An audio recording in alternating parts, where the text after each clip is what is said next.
na bino bozali kobosana Nzambe. Ngai kimbangu kyangani nakangaki miso na ngai zikobolingi komona kaya nanga. Bino bakonzi ya mboka nona mayezoleka nuna ngambo ya este. Bana butu pe moi bazakokima zamba akila kosopana lokola mai. Bino bakonzi ya mboka bozakomona mayezoleka nuna ngambo ya este. Moi bazakokima zamba makila kosopana lokola mai.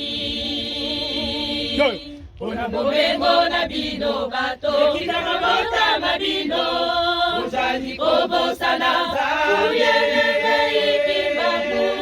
Ngai kimbangu kyangani nakangaki miso mangai sikobolingi komona kaya nanga.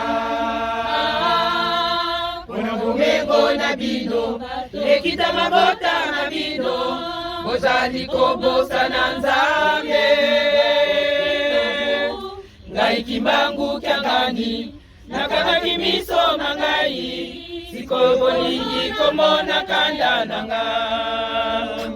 Lelo yo natelemi nasilisa etumba ya bana nanga nafongoli mbwana nanga o abunda etumba nanga.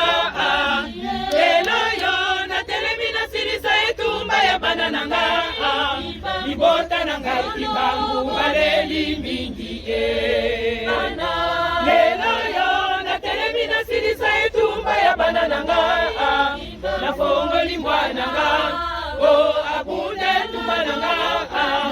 Lelo yo natelemi nasilisa etumba ya bana nanga libota nanga kimbangu baleli mingi.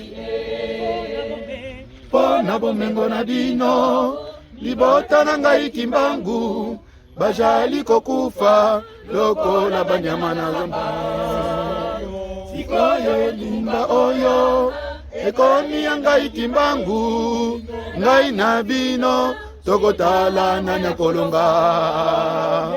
Pona bomengo na bino libota na ngai kimbangu bajali kokufa lokola banyama na zamba. Sikoyo etumba oyo ekomi ya ngai kimbangu ngai na bino tokotala na nyakolonga. Lelo yo natelemi nasilisa etumba ya bana na ngai nafongoli mbwana nanga po abunda etumba na ngai Lelo yo natelemi nasilisa etumba ya bana na ngai libota na ngai kimbangu baleli mingi Lelo yo